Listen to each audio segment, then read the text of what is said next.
Now we're on Daf Kuf Zayin Amid Beis, and we're up to Ella. Ella, the Gemara says, let's look for another alternative explanation of Rabbi Oshia. Why is it that the miyun is only effective on the maimar, but not on the zika? Bia umaimar dehuka avid matzi ak, but zika derachmana rami Allah lo matzi ak. There are two types of Ishus relationships. There's a classical Kiddushin or Yibum relationship where man actively creates the Ishus, and then there's a Zika relationship which is created in Mela and not through any action. That's called Rachmana Rami Allah. And the explanation of Rabbi Oshia is that we understand miyun within the context of normal ishus that's created and generated by man. But when you have a zika relationship that's created not through Maisa Adam, but rather the Rachmana Rami Alei, and even though the zika, keep in mind, is only Drabanan here because we're talking about a Ketana, but nevertheless, the zika is Chal Me'eleha, it's Rachmana Rami Alei, and the Ketana does not have the ability to be Oker, that Zika, through Miyun. So up until this point, we have Rabbi Oshia and his understanding of Beis Hillel. Now, we shift over to Ula. Ula has a different understanding of Shita Beis Hillel. Ula Omar, Mima Enes Af L'Zikaso. It means that she, through her miyun, according to Beis Hillel, will break up not only the maimar, but also the zika.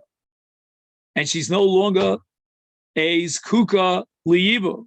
Through the maimar will undermine and invalidate the zika itself. My timer, what is the underlying logic of Ula? The nisue kamoika, that the miyun of a Yevamot is effective because it undermines the original nisuin to the brother, such that now she's not a Yevamot at all.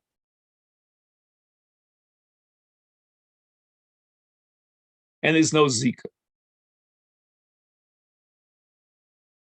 It's interesting because the Gemara, by implication, is telling us that Rav Oshia understood that miyun is only on this nisuin. It's not on the original nisuin of the first Baal. And there she's still very much a zkuka liyibum, and even miyun is not going to remove that zika. She'll need chalitza. According to Ula, she doesn't need chalitza at all. Because if the miyun is chal vis-a-vis the original nisuin, she's not a yavama, and Mamela she doesn't need chalitza. And now the Gemara raises an objection to Ula.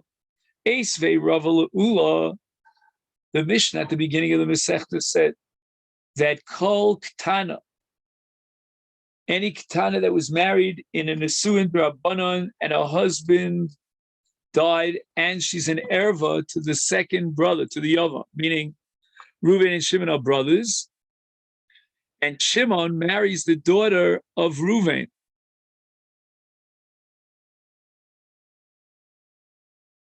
All right, it's a little problematic because that's going to be Ishus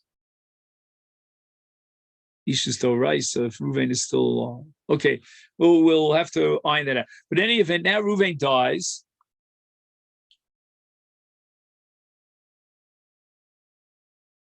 Just 1 second. Let me start again. Reuven and Shimon are brothers. And, I'm sorry. Reuven marries the daughter of Shimon, of his brother Shimon. He marries his niece. Then Reuven dies, and his wife falls for Yibum to Shimon, and that woman is Shimon's daughter. Shiachol lemayin v'lo miyanov, so rasa choletzes v'lo misyabemes. So Ruvain, who's married to the daughter of Shimon, dies. He has another wife. She's a tsar of an erva. Why? Because Ruvain's wife, because Ruvain's wife is Shimon's daughter. So she's falling for Yibum to Shimon, and she should pater up her tzara. The only problem is that that's all Rabbanan, and the tzara is Doraisa. So Chalitza for sure you'll need, but Yibum is out of the question. Now, why is that so? According to you, Ula, Yibum should not be out of the question. In fact, the status of the tzara as a tzar serva is not engraved in stone. All we have to do is see to it that the Ketana, which is Ruvain's wife, who is Shimon's daughter, should be Mama Enes. Once she's being Mama Enes, that's going to be Oker the Kedusha L'Mafreya. There was never an afila for Yibum for this bas, and the Mela, the Tzara, should be Messiah Bemes. Amai Temoin Hashtov Takrinu L'Nesui Kamoy V'Tisyabim Tzarasa. Why does the Mishnah establish that as far as the Tzara is concerned, she has only one option, and that's Chalitza? Why shouldn't Yibum be an option? So the Gemara answers, Tzaras Erva Shaina. In other words, even according to Ula, this case is different because the Chachamim have to prohibit the Tzara from Yibum. Why is that so? The Tani Rami Bar Yechezkel, Miyana Bebal, Muteresli Aviv. But once a woman, a Ketana who's married, Midrabanan, is Mama Enes, she can marry her former husband's father, which is an Isur Ereva normally of Kaloso, but was saying that the marriage to his son, in this case, never really took place. The Mian is Oker the Kedusha L'Mafreya. However, B'Yavam, Asurali Aviv, which means that if, let's say, Shimon is the Yavam of Ruvain, and a Ketana falls for Yibum, she will not be allowed to marry the father of Shimon. And why is that? Alav de v'shas nefila nires kekalosa. When she fell for Yibum, the father of the Yavam is her father-in-law. And again, it looks like her father-in-law because of Zikas Yibum. Now, the Ritva points out here that people don't know that Miyun is meaningful after Misa.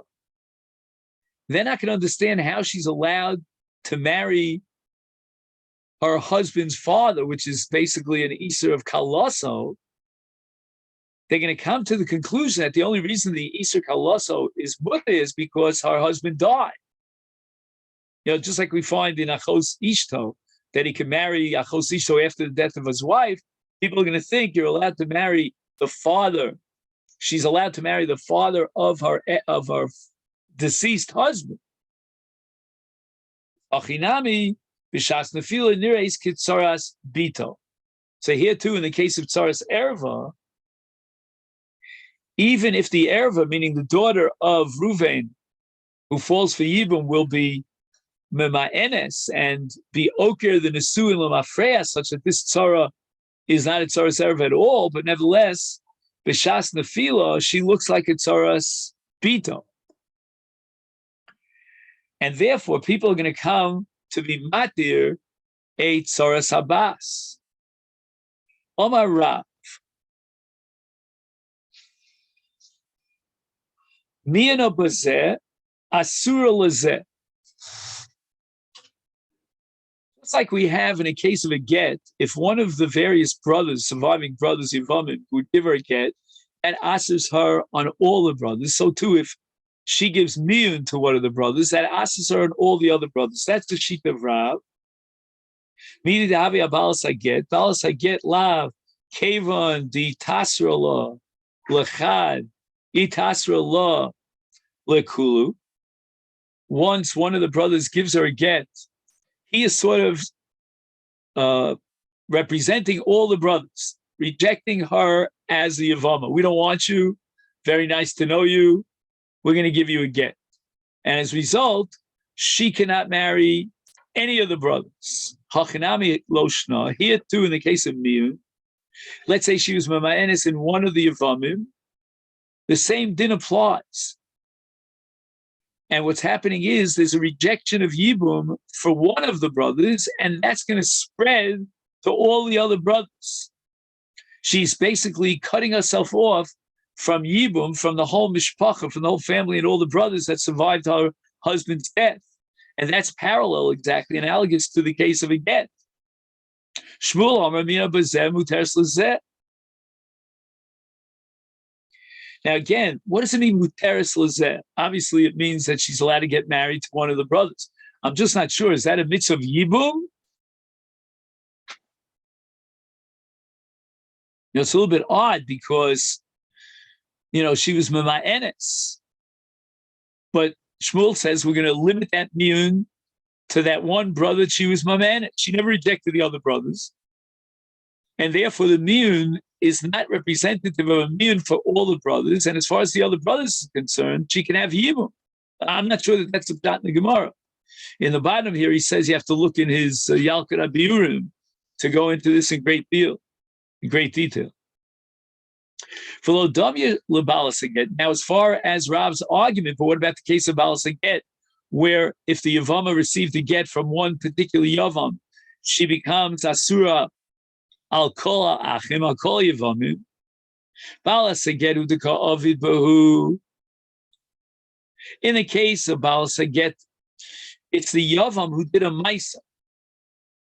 And that Maisa is, in a sense, a proxy, an agent representing the entire family, all the brothers. And apostles are there for all the brothers. That's in the case of a get. But Hachahika of the Bey, who's doing the action? It's her. She's Mima'enes. That's a Maisa V'Tinokus. And she's saying, the Amr, and this is the Nusach of Chalit, of Miyun, Lo Rayana Bach. Lo Savyana Bach. Hebrew translation. Eini Rotze B'cha. Eini Chafetza B'cha. And we're going to be medayik in the language of Miyun. Bach hu delo ma'ayna. Ha bechavrach Rayana. She doesn't want this brother, but she's not rejecting the other brothers. So just to summarize, we have here Machlokas Rav and Shmuel about the case of a Yevama, Ktana, who's Mima'enes. And through the Miyun, according to Rav, she generates an Isser on all the other Achim. But Shmuel says no, she was only Mima'enes in one Ach, but not the other Achim. Rav Asi, Omer B'yino B'zeh Muteres Afilu Lo. Now we have a third sheet of Rav Ashi. He's going all the way Lakula to the other polar extreme. And even after Miyun, she could be married to this particular brother who was the object of her Miyun. And the Gemara is going to try to explain Rav Ashi. Why does he hold that a Ketana Shemiyun of Biyavam Muteres Gamli Misha Miyun of him? Lema, shall we say, Rav Ochias Vili, the Omar Enema Enis Lizikasa. What Rav Asi is basically saying is that the Miyun is only Chal vis-a-vis Maimar, but not vis-a-vis the Zika. So as far as the Zika is concerned, it's still intact. And if that be the case, she's allowed to marry even that ach to whom she was Mima'enes. Because Miyun is not Chal in the Zika. And therefore the Zika is still Chal, it's alive and active, and therefore Yibum is a possibility, even vis-a-vis this guy. And the Gemara rejects. The Gemara says the following.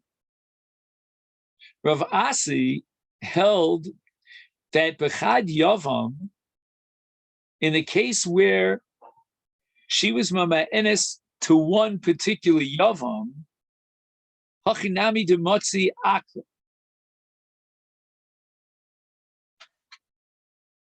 In other words, it's really strange here. The reason why the miyun in Rav Asi's frame of reference is not effective is dafka because there are other brothers. But if there's only one brother, then that miyun is a perfectly valid miyun vis-a-vis that one brother, because there only is one yavam, and that's called bechad yavam alchinami dematya akla. So it's not like Rav Oshia, because Rav Oshia says that Einim Ma'anis is Zikasa. Rav Asi would hold, yes, she could be Ma'anis Zikasa, but that's only if there's one brother.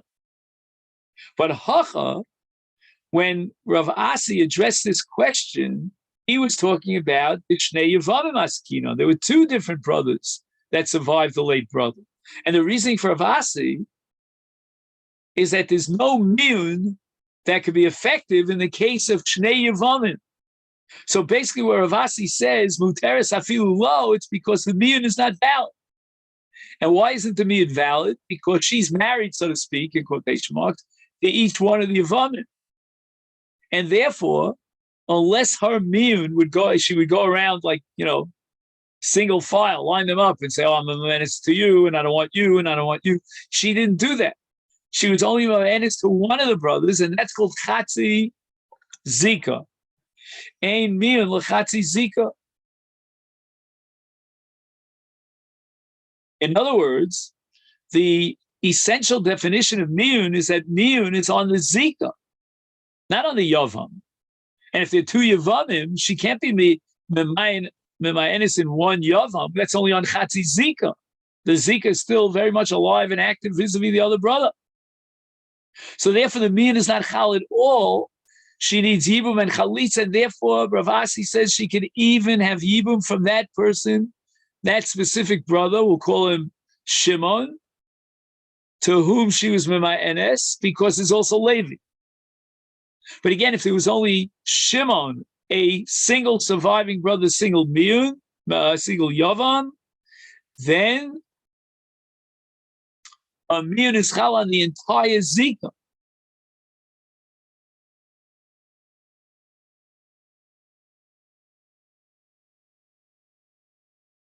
It's not a miyun on Chatzi Zika. And in such a case, since the miyun is effective on the one single Zika, that one single Yavam, because there is only one Yavam, or if she went around, one by one and was Memayenis on each Yavam, is now she's allowed to get married without any chalitza at all. Whereas Rav Oshia would hold that even if she would be Memayenis in all of them, there's no chalos miyun. And she'd still be muteres midin yavam. Because Rav Oshia holds, as we saw it before, Memayenes, the Mamoro, the Ein Memayenes Luzikaso. So again, the nafkamina now between Rabbi Asi and Rav Oshia would be a case in which she was Mamaenes in one of many Achim, and in such a case, Rav Asi would say, Ein miyun lechatzi Zika, and as a result, the miyun is not chal, yibum would be in place. According to Rav Oshia, on the other hand,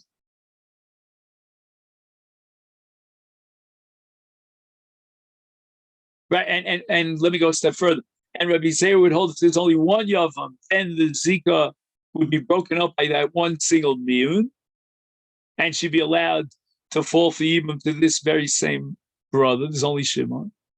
Whereas Rav Oshia would say that even if the miyun covered the entire zika, meaning there was only one yavam, or she was mamenes in each one of the yavamim, nevertheless, the miyun is not chal on the zika, it's only chal on maimar, and therefore the zika is still very much alive and well, and she cannot get married without chalitza. So that's the case of a single yavam or a multiple miyun, where Rav Asi would say that the miyun is effective and the zika is gone, and she can get married to him. And Rav Oshi would say, no, she can't marry him, and she needs chalitza to marry anyone else because ein miyun lezika. Kiyasa Ravin Amar Rabbi Yochanan miyun bazeh muteres liach. According to this tradition, Rabbi Yochanan holds that if there was a miyun on one of the brothers, she's allowed to marry the other brothers. V'lo hodulo. And there were opinions that rejected this view of Rabbi Yochanan. Now, Ravin didn't tell us who these chachamim are. Man lo hodulo, Omar Abai Rav. Rav was one who rejects Rabbi Yochanan because Rav holds that if she was memayin on this one, she's asura l'kulam, whereas Rabbi Yochanan says muteres la'achim. Rav Amar Rabbi Oshia. In other words, the objecting opinion here, objecting to Rabbi Yochanan, is Rabbi Oshia. Because Rabbi Oshia holds that there's no miyun at all to the zika, even if there's only one yavam. Whereas Rabbi Yochanan is saying that miyun bazeh, she's asura on that ach.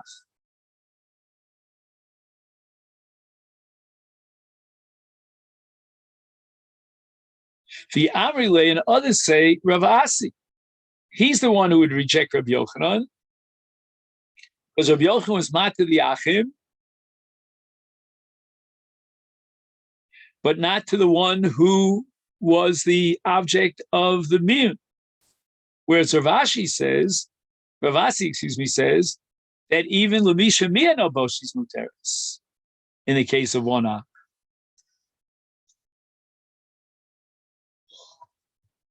Beit Shammai Omer B'Fanav. Tanya Omer Lehem Beis Hillel Beit Shammai. I'm going to tell you a case of Miyun Shelo B'Fanav, and they validated the Miyun. Hello, Pishon HaGamal. He was a camel driver. Miyun Shelo B'Fanav. He wasn't around, and the Chachamim validated the Miyun. Omer Lehem Beit Shammai Beis Hillel. Pishon HaGamal B'Mida Kfusha Mada. L'fichach Mada Dulo. B'mida Fusha. This guy by the name of Pishon was not a great tzad, and he was actually exploiting the land, what's called the Nichsei Malug, of the Ketana that he married. And the Rabbanan were very eager to get her out of the marriage and send Pishon, packing his bags because of the immoral kind of behavior of Pishon as an ingrate, taking advantage of her nechas. So the Rabbanan were machshir the miyun, even though according to Beis Hillel, it was not, according to Beis Shammai, it was not a valid miyun, but they were machshir it, and they activated the principle of hefker bezdin hefker. Mafker's kedusha. So Gemara asks, "Umida kol achel peri." If you tell me that Pishon was guilty for eating peiros, then it must be after nesuin. Shita nesuahi. Because a Baal could only eat Nichsei Malug after Nesuin, and Beis Shammai hold there is no miyun after Nesuin. Amar Beis Shammai Nesuin lo b'mana. And Morentz's Kitri of Dubei. They did two evils, so to speak, to this Pishon. Number one, they allowed miyun even though she was already a Nesua, and number two, they allowed miyun even shelo b'fan. Beis Shammai Omer b'fnei bezdin.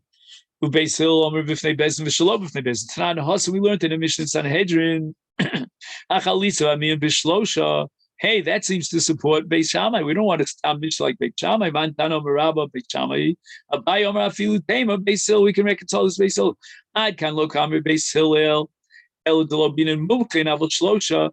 But we need 3 hedyotos, even according to Beis Hillel. Tanya, as we learned to the Bryce Beis Shammai Omrim, if they bezdin, meaning Mumkin. Beis Hillel Omrim, if they bezdin of Mumkin Beis Shalom, if they bezdin Shal Mumkin Ve'elu Elu Modim Shetzarech Shlosha. We all agree. Even Beis Hillel agree that you need 3 hedyotos. Rabbi Yossi, Rabbi Yehuda, Rabbi Elazar, Rabbi Shimon, Machshir, Vishnayim. They hold that we only need Edim that she was Mima'enes, but we don't need a bezdin at all. Rav Yosef Bar Yom Rav Nachman Halacha Ka'oso Azug. We're going to paskin like Rabbi Yossi and Rabbi Shimon that miyun requires only the presence of 2 for edus.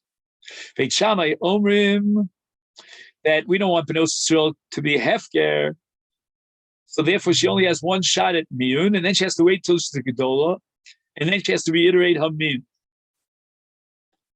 The Gemara of why does she have to reiterate her miyun? Amar Shmuel. Shmuel says the second miyun is not really a miyun at all. But what did Beit Shammai have in mind? And we have to make sure that she didn't change her mind somewhere in the middle, and now her marriage might even mature to be a marriage d'oraisa when she became a gedola. So she has to indicate that she still stands sticks by her original miyun. You have to allow for 2 possible scenarios in our Mishnah. Number 1, shetemayim v'tagdil v'teores.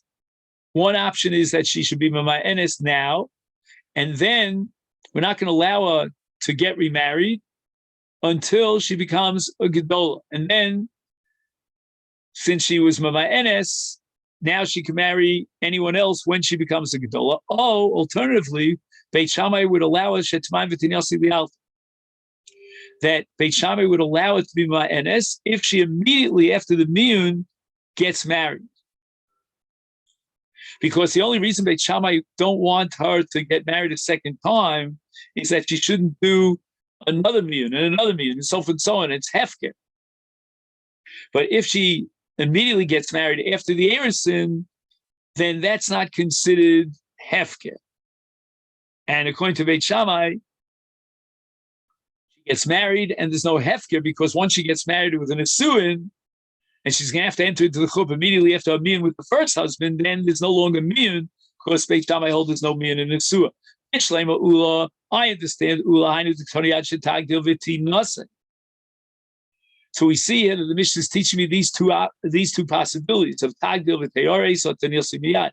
El Shmuel, who says it's only one possibility, that we have to wait till she becomes a Gedola. And then she again reiterates her original miyun is Ad Kan, Ad Shetagdil v'Tomi Boile. It should have said not Ad Shetagdil v'Tinase, but Ad Shetagdil v'Tomar. And what's v'Tomar? To reiterate her miyun. Kasha. The Mishnah says at the bottom of Kuf Zayin Amid Beis, Ezu Ketana Shetzricha L'Moyin Kol Shesiua Ima Vachel L'Daita. She indicated her will and her agreement. He Siua Shalom L'Daita. But if they married without even telling her about it, it's Eina Tzricha L'Moyin. She's Muteres L'Shukim without meaning. Rabbi Chanina ben Antignos Omer Kol Tinoko She'ena Tinoka She'ena Yechol L'Shmar Kiddushah. She's very young. She's less than 6 years old. Eina tzricha l'mayin. She can get married even without miyun because the kedusha, even the kedusha Rabbanu would not chal. Rabbi Lezer Omer ein ma'aseh katana klum. There's no kinyan levaila, and the baal has no schus as a result of this marriage of a katana. Ela kimafuta.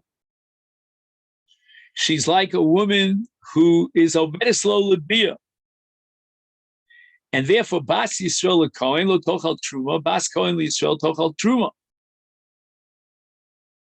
If she's the bas kohen who is married off to a kohen, she's not allowed to. Bas Yisrael is to be married off to kohen. She cannot eat truma because it's not a kinyan. Ein ma'aseh ketana klum.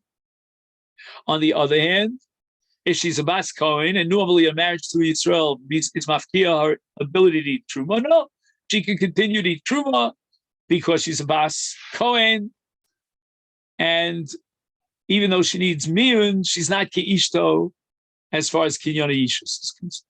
Rabbi Eliezer ben Yaakov Mikol HaKovet Shehimina Ish, if the husband of this Ketana gives her a get, is Ki'ilu Hi Ishta. That sort of upgrades the level of the Ishus to a full-fledged Ishus to Rabbanan. The fact that he had to give her a get to break up that Ishus indicates that she's Ishto. There is Ishus, and therefore she's not allowed to marry his Krovim. He's not allowed to marry her Krovim. However, Kol Akava She'ena Mena Ish. In other words, if just she was Mima Enes, Ki'ilu Ena Ishto. It's as if she was never his wife, and therefore she's allowed to marry his relatives. There's such things as shtar miyun called a get miyun, that she gets as proof that she can get married to someone else. And what is the nusach written in the shtar? Lo ra'yona be, ein ritzoni bo, v'lo tzav yona be, v'ein chefzi bo, v'les ano boilin tzavale, ein any rotzili nosei elav. I don't want to be married to him. Keva the chazud in office tibura. The Rabban saw this was getting out of hand. There were too many words in the get.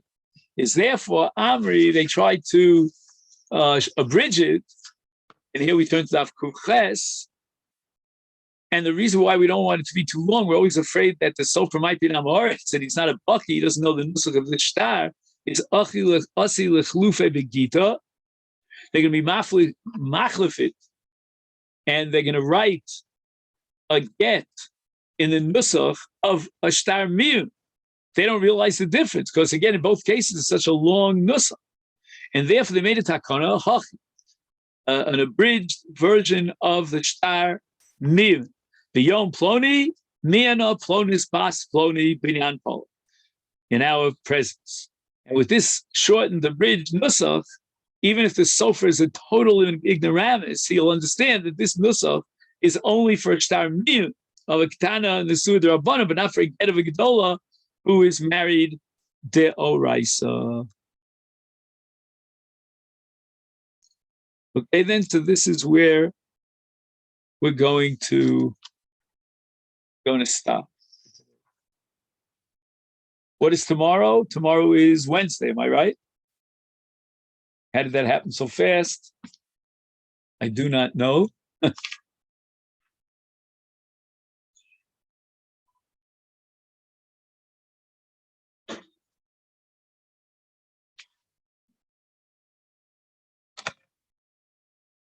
Okay.